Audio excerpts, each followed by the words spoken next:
그런데 매니저의 횡령이 벌어진 시기는 6월 이전이란 말이에요. 두 차례에 걸쳐서 6,400만 원 정도를 횡령했다는 의혹이 있죠. 매니저분의 횡령과 공갈이 경찰로부터 인정이 되고 그 내용이 송치가 된다면 결과적으로는 박나래 씨를 향한 폭로가 본인의 횡령을 감추기 위한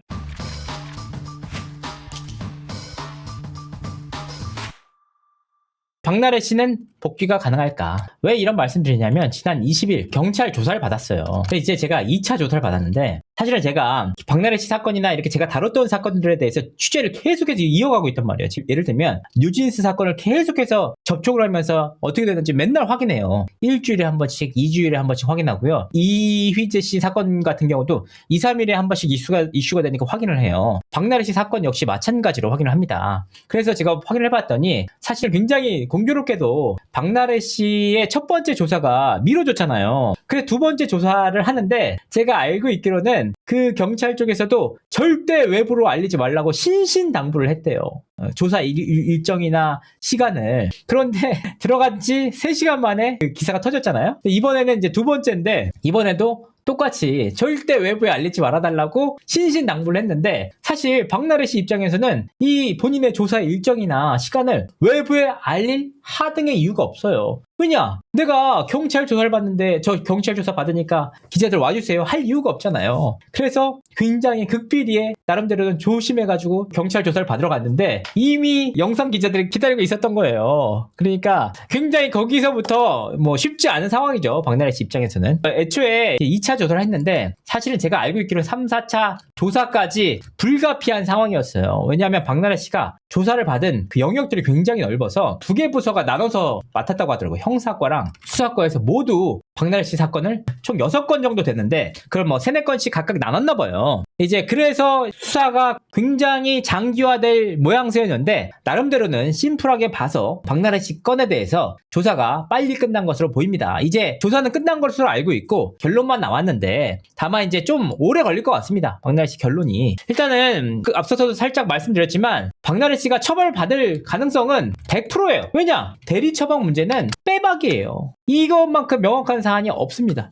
박나래 씨가 매니저들 두 분에게 사실은 한 분에게 요청을 하긴 했지만 결과적으로 이제 두 분에게 요청한 것처럼 됐으니까 대리 처방을 시켰기 때문에 이 대리 처방 문제 분명히 처벌받게 돼 있습니다. 피해갈 수가 없어요. 박나래 씨도 이 문제에 대해서는 결코 반박을 하거나 억울해하거나 그러지 않아요. 인정합니다. 그리고 저번에도 말씀드렸지만 이건 100% 처벌받지만 의외로 처벌 안 받는 내용이 바로 이제 주사 이모권이 대중들의 정서와는 다르게 안 받을 가능성이 굉장히 높습니다. 왜냐하면 이게 주사 이모가 의사인 줄 알았느냐 몰랐느냐가 제일 큰 쟁점인데 이미 과 추용 자료를 통해서도 자기가 의사 언니를 소개시켜주겠다 얘기를 했고 심지어는 제가 추가적으로 자료를 확인했는데 주사 이모가 본인이 내가 의사라고 또 다 얘기를 해요. 그러니까 이런 부분에 대해서 박나래 씨 입장에서는 몰랐던 것 뿐이죠. 그런데 이런 얘기를 해요. 아니 주사 이모지 않느냐. 주사 이모인데 주사 이모라고 적어놨으면 이게 당연히 의사가 아닌 줄 알았던 거 아니야. 의사라는 줄 알았으면 어떻게 주사 이모라고 해? 라고 하시는 분들이 있는데 사실 이 주사 이모는 박나래 씨가 주사 이모 이 씨를 주사 이모라고 부른 게 아니고요. 매니저가 폭로를 하는 과정에서 그분이 사실 주사 이모를 어떻게 저장했는지는 파악되지 않아요. 이 내용을 기사화하는 과정에서 주사 이모가 된 거지 박나래 씨가 이분을 주사 이모라고 부른 건 아니에요. 결과적으로는 이런 부분들 그러니까 이제 디스패치가 처음 이 사안을 보도했는데 솔직히 매니저가 어떻게 주사 이모를 저장했는지 저 궁금해요. 아마 대표님이라고 했던 것 같아요. 대표님이라고 넣었을 텐데 이번 사태가 터지면서 주사 이모가 된 것이지 박나래가 이분을 주사 이모라고 부른 것은 아닙니다. 왜냐? 언니라고 불렀으니까. 그리고 이제 대중문화예술업도 처벌 가능성 높다고 했는데 제가 이거 사건에 대해서 진짜 드리고 싶은 말씀이 있어요. 뭐냐? 제가 억울해서 말씀드리자면 이번 사태 대중문화예술업 관련돼서 미등록 사태가 언제 벌어졌느냐? 작년 7월경에 벌어졌어요. 제 기억으로. 1번이 누구였냐? 옥주현이었어요. 2번 누구냐? 성시경이었어요. 그래서 제가 대중문화 미등록 사태 터지고 나서 성시경 씨가 너무 많이 욕을 먹는 거예요. 그래서 이게 사실이 맞는지 성시경 씨 소속사까지 직접 찾아가가지고 사실이 맞는지를 확인하고 내용들을 하나하나 따져봤습니다. 그래서 그 영상을 올렸어요. 그랬더니 그때 뭐라고 했느냐? 이진호 이 새끼 또 성시경한테 돈 받아 처먹고 성시경한테 사주 받았고 얼마 받았느니 성시경 또 구해주느니 이진호 또 성시경 일병 구하기 나섰냐느니 엄청 많은 욕을 먹었단 말이에요 제가. 그러면서 제가 뭐라고 했느냐? 대중문화예술기획업 자체가 문체부에서 제대로 홍보가 되지 않았고 제대로 진행이 안 됐기 때문에 이 내용을 가지고 법적 처벌을 받기가 쉽지는 않은 상황이라고까지 다뤘어요. 근데 지금 어떻게 됐느냐? 오늘 기사가 됐죠. 문체부에서 대중문화예술기획업을 미등록한 회사 1인 회사들이 전부 올라갔는데 대부분이 기소유예 처분이 나왔습니다. 처벌이 안 된다는 거죠. 왜냐? 애초에 이 법 자체가 시행이 되려면 적극적으로 소명을 하고 적극적으로 홍보를 해서 강제 조치를 취하면서 알려야 됐는데 이 내용에 대해서 몰랐던 사람들이 거의 8, 90% 되잖아요. 연예인들이. 그러니까 이 내용 자체가 문제라는 거예요. 그러니까 진짜 억울해서 말씀드리는 거예요. 진짜. 그때 저 욕했던 분들 어떻게 생각하십니까? 근데 제가 그때 아니라고 끝까지 얘기를 했을 때도 그때는 저를 욕하셨지만 이제는 진짜 신기한 게 여론이라는 게 그렇다니까요. 뭐라고 하냐? 성시경 씨 이제 대인배가 됐다. 왜냐? 매니저분을 용서해줘서 대인배가 됐다고 하시는데 저는 이제 대인배라고 생각하진 않고요. 성시경 씨는 피해자죠.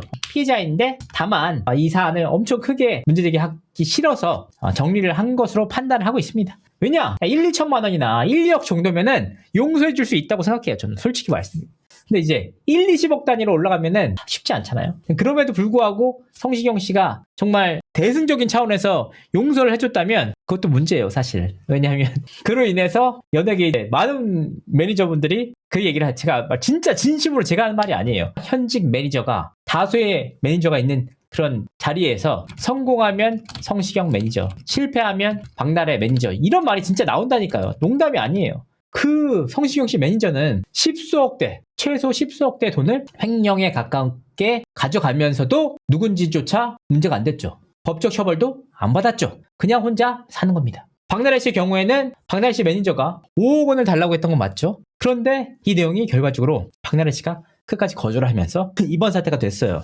그러면 결국 박나래 씨 매니저는 법적 처벌을 받을 가능성도 있고 돈도 못 받게 됐죠. 그러니까 이 매니저들 사이에서는 성공하면 성시경 매니저고 실패하면 박나래 매니저라는 말이 실제로 굉장히 공감을 얻고 있습니다.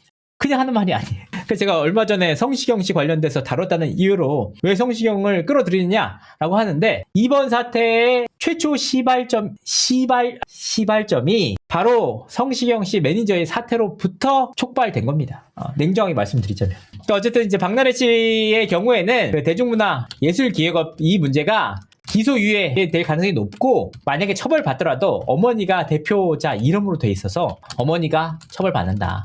통상적으로 이제 벌금 50만 원 정도 이렇게 받는다고 하더라고요. 그만큼 이제 엄청 근데 범법이죠.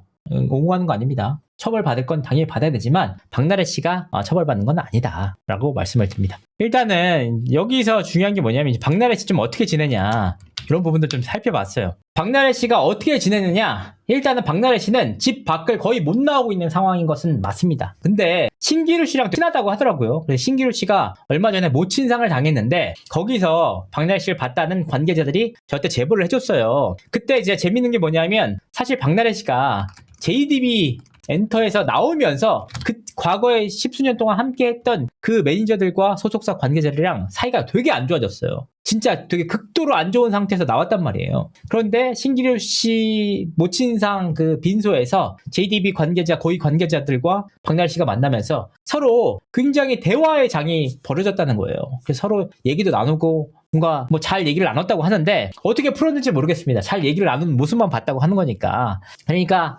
소속사와도 어느 정도는 전 소속사와도 감정을 푼 게 아니냐.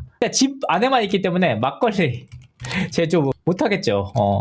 이 사건이 사실은 제가 이 연예계라는 게 얼마나 이미지가 중요한지를 깨달았어요. 비하인드로 말씀드리자면 박나래 씨가 막걸리 제조 학원에 가서 찍혔잖아요. 찍힌 것만으로서 엄청난 비난을 받았단 말이에요. 박나래 씨가. 근데 저는 진짜 냉정하게 생각해서 박나래 씨가 결국은 술 문제가 있었잖아요. 매니저의 그 술 파티 문제 제기가 있었으니까. 그래서 술을 마시러 간다거나 혹은 클럽에 간다거나 혹은 술자리에서 막 놀고 있는 모습을 보였다면 저는 박나래 씨 욕먹어도 된다고 생각해요. 근데 정말 아무것도 꼼짝없이 할 수가 없어서 막걸리 제조 학원이랑 한식 학원을 다녔는데 막걸리 제조 학원 앞에서 걸렸다는 이유로 박나래 씨가 그야말로 진짜 미친 듯이 욕을 먹었단 말이에요. 한 뭐 싫어요. 거의 막 수천 개 달렸을 거예요. 근데 여기서 재밌는 게 뭐냐면 박나래 씨가 그 막걸리 제조 학원에 한을 끊었는데 총 3번 갔대요. 사실 총 2번 갔다는 거예요. 왜냐하면 2025년 12월 말에 끊어서 12월 말에 한 번 가고 현장에서 찍혔던 그때 1월에 한 번 간 거예요. 근데 중간에는 한 번 못 갔고. 그런데 여기서 어떤 일이 벌어지냐면 약간 무슨 시트콤도 아니지만 함께 막걸리 제조를 배우는 수강생 중에 연예부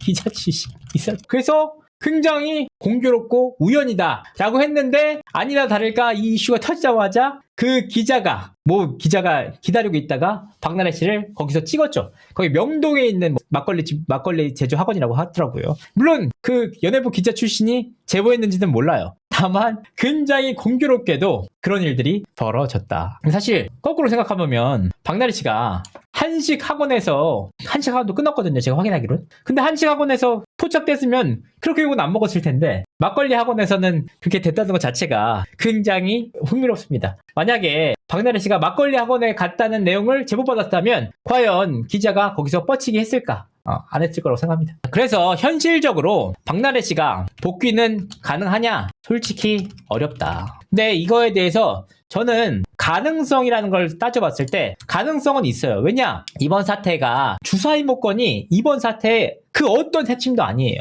이번 사태의 핵심은 딱 2가지인데 제가 판단하는 이번 사태의 핵심은 박나래 매니저의 횡령 및 공갈. 박나래 씨가 고소했습니다. 이게 인정되느냐 안 되느냐. 박나래 씨가 특수폭행이 인정되느냐 안 되느냐가 사실 이번 사태의 가장 결정적인 핵심이 될 것으로 보입니다. 뭐냐? 만약에 매니저의 횡령과 공갈이 인정된다. 아까 말씀드렸다시피 업계에서는 성공하면 성시경 매니저, 실패하면 박나래 매니저라는 말이 나오잖아요. 만약에 이게 사실 굉장히 공교롭게도 뭐가 있냐? 매니저가 이번 사태를 터뜨렸던 게 2025년 12월이에요. 그런데 매니저의 횡령이 벌어진 시기는 6월 이전이란 말이에요. 2차례에 걸쳐서 6,400만 원 정도를 횡령했다는 의혹이 있죠. 근데 성시경 씨 사태가 7월경 벌어졌단 말이에요. 7월경. 그러니까 굉장히 공교롭게도 이게 이어져 있어요. 만약에 매니저분의 횡령과 공갈이 경찰로부터 인정이 되고 그 내용이 송치가 된다면 결과적으로는 박나래 씨를 향한 폭로가 공익적인 목적이었느냐 아니면 본인의 횡령을 감추기 위한 아니면 또 다른 공갈을 위한 폭로였느냐 그 내용이 확실하게 가늠이 될 전망입니다. 2번째는 박나래 씨가 와인잔을 던졌대요. 저도 이제 그 내용들을 향후 시청자분들에게 문제 제기가 되면 말씀을 드리겠지만 매니저분의 입장으로는 계단을 올라가는데 이렇게 와인잔을 던졌고 와인잔을 피하다가 떨어진 와인잔을 밟아서 그게 깨져서 손을 다쳤다는 주장이시거든요. 네. 근데 이제 굉장히 그렇게 다치려면 손이 앞쪽이 다쳐야 되는데 뒤쪽을 다치시긴 했어요. 근데 이런 부분들이 사실 당사자 입장에서는 명확하게 제3자에게 밝히지 않았으니까 수사기관을 통해서 밝혀질 전망입니다. 이 특수폭행이 인정이 되면 박나래 씨가 무슨 말을 할 수가 있겠어요.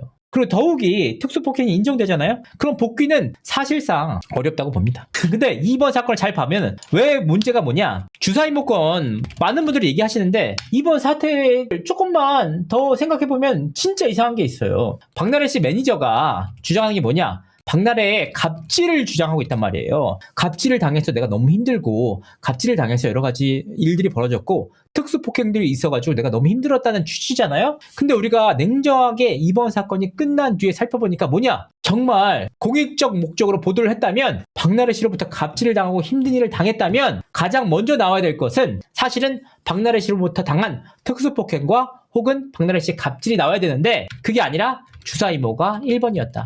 이것만 봐도 주사이모 건은 사실 갑질과는 완전히 관계가 없는 내용이에요. 심지어는 그 주사이모 건은 박나래 씨와 매니저가 JDB 엔터테인먼트에 있을 당시 현장 매니저가 JDB에 들어온 지 얼마 되지 않아서 찍은 사진이거든요. 이런 부분들을 봤을 때 굉장히 의아한 부분들은 분명하게 있다. 여기서 이제 결과는 다소 오래 걸릴 것으로 보입니다. 왜냐하면 지금 이 내용이 두 개서로 나눠서 진행이 되고 있어요. 첫 번째로는 강남경찰서에서 박나래 씨가 조사를 받고 있고, 매니저들은 용산경찰서에서 조사를 받고 있습니다.